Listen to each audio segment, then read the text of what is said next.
Hello everyone and welcome back to my channel. So today I am going to be making tallow. I canned about 40 pounds of hamburger in my Presto canner. So if you haven't seen that video, I'll link it in the iCard here. And this is the drippings that I got off of that meat. So I'm going to render this tallow and I'm gonna take you along with me. So let's get started. So as you can see, it has separated. All the fat is on the top and the liquid is on the bottom that has gelled, and we're gonna separate the two. So the first thing I'm gonna do is take that fat off the top and put it into a big pot with some water. So all I'm gonna do is just release it from the mold, or in this case the bowl, and put it into my water. And at this point I'm gonna get off as much of that gelatin off the bottom as I can. And then I'll show you what I do with the gelatin portion a little later. It's great in things like soup and stews and chili as a starter.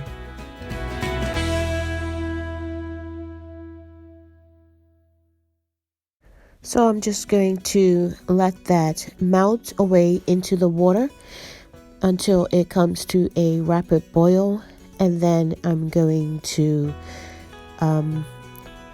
filter it through a cheesecloth to start the process of purifying this tallow.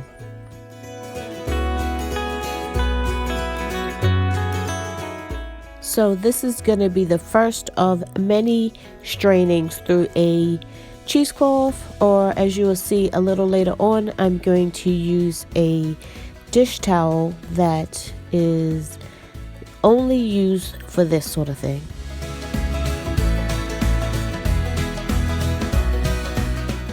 So I've cleaned out my pot that I actually was just using, because I'm going to put my filtered tallow back into the pot to have it solidify once again, so I can separate out that tallow from the water.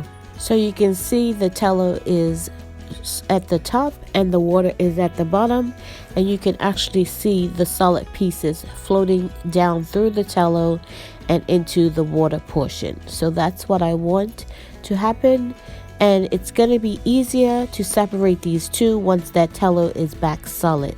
So what I'm going to do is pour everything back into my pot, let it cool, and then once it cools, I'm going to put it in the fridge, probably overnight, depending on when it becomes solid, and then I'm going to separate it again. So as you can see here, my cheesecloth caught quite a bit of the draggings, and that's what I wanted. And here is the tea towel I use to catch any of the finer pieces, and that caught quite a bit as well, because I want this tallow to be as pure as I possibly can get it, because I want to store it long term, and any of those things can turn it rancid because it won't be stored in the fridge. So I've put it back in the pot, and I'm going to let it cool down, put it in the fridge so it solidifies overnight, and then tomorrow I will actually dry it out and be jarring it up. So now to deal with the gelatin, or as I call it, the bouillon part of this original drippings. So I just have my silicone muffin cups on a cookie sheet, and I'm just going to scoop the gelatin into the cups, and I'm going to actually freeze it. But as I was scooping them into the cups, I noticed that there was quite a bit of meat still left in the gelatin, and I really didn't want that in, say, if I was doing this in rice.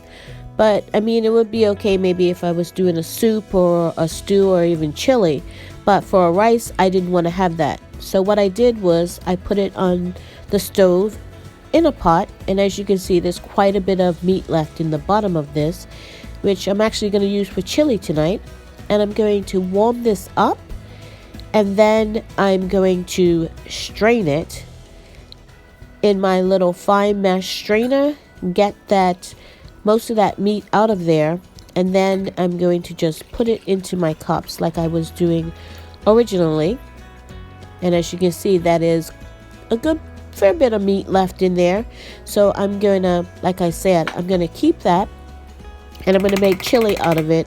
All that gelatin that has the meat left in it from the bottom of the bowl, as well as what I strained out from the actual gelatin itself. And then I'm just going to put it back in my cups, and as you can see, there was quite a bit of residue left in there. And I'm just gonna freeze it up once I have it all in my cups, and then I'll use it as I need it for whatever I need: soups, rice, stew, chili, whatever.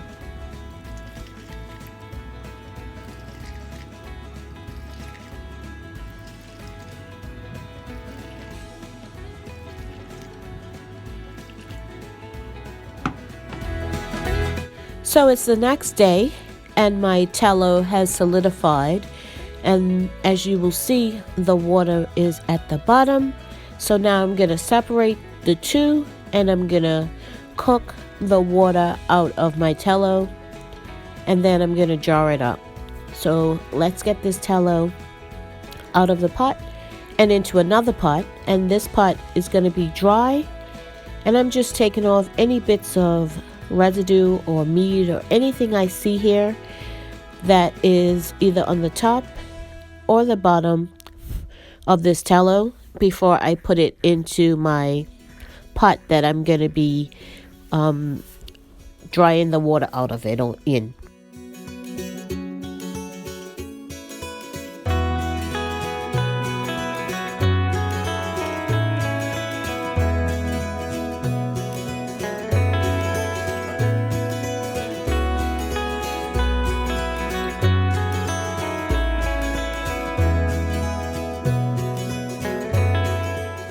So I got off as much of the meat and impurities that I could see from the top and the bottom, and I'm now going to put it in the pot that I'm going to dry it out in. So the fat I took off, I'll keep in the fridge for frying veggies, etc. And you can see the water is starting to actually come through the tallow.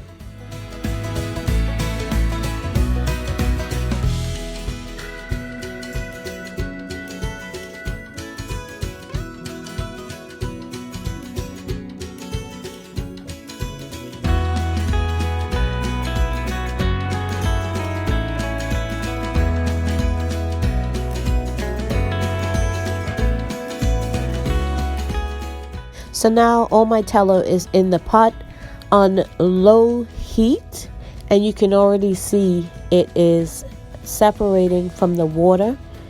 And you want to do this on a very low heat because it will burn and it does pop, so you want to be careful. If you have one of those screens for like frying stuff, you want to put it on. You don't want to put a top on it because that's going to create condensation that will fall back down into your tallow. So you want to keep it open, but you want to just keep safe in case anything pops out of your pot. So this is the sound you want to hear because that means the water is being evaporated out of your tallow, but also it will pop. So once your water has evaporated out of your tallow, you will hear it's very quiet. So now that my water has completely evaporated out of my tallow, it's time to jar it up. I'm using a sieve and my cheesecloth, my funnel, and I'm also using a coffee filter because I want to catch any final impurities they may be in my tallow at this point. I want it to be as pure as I possibly can get it. So I'm just going to ladle in my hot tallow into my warm jars because I did oven sanitize these. And you want everything to be warm because you're going to be using the warmth of your jar and your tallow to actually seal it. So just ladle it in to 1-inch headspace, and you want to crank down your lid and your ring as tight as you can get it because I said it's only going to seal with the warmth of that tallow.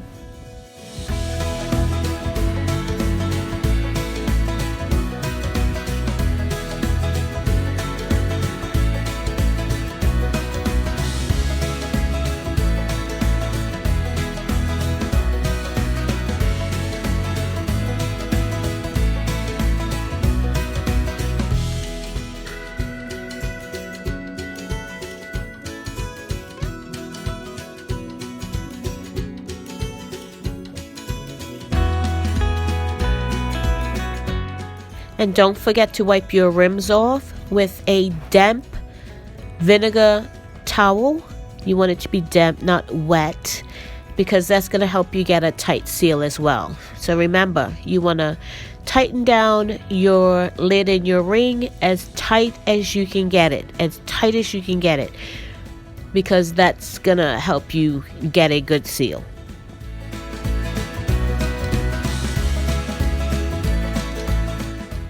So I've never tried a coffee filter before, but I'm glad I did, because it did catch quite a few impurities. So I was able to get 2 pints and 1/2 pint out of that ground beef that I canned. And the 2 pints have already sealed. The 1/2 pint, it's working on it.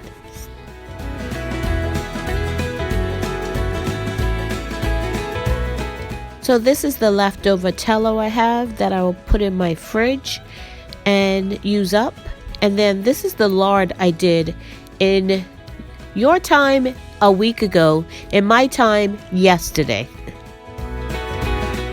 So the results of the bouillons out of the freezer, I just got a Ziploc bag that I'm going to add to, and basically they just pop out. I didn't have to spray them or anything like that. And they are good to go for soups.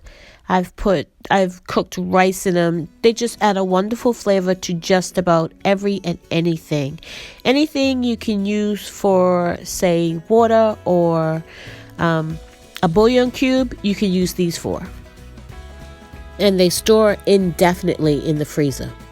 So just a side note, your cheesecloth, you can reuse them. I know a lot of people use them once and throw them out. I don't. Just some warm, soapy, hot water, maybe tea kettle water, will get all that grease and all those drippings and everything out. Even out of my dishcloth that I use just for straining, I was able to get all that grease out.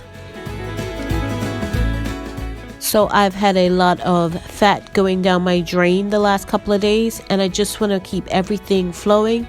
Throw a little bit of lye, a couple of tablespoons of lye and some water, and you're good to go. Thank you so much for watching. If you haven't subscribed, please subscribe and hit that notification bell to be notified when I upload videos. Thanks again and have a great day.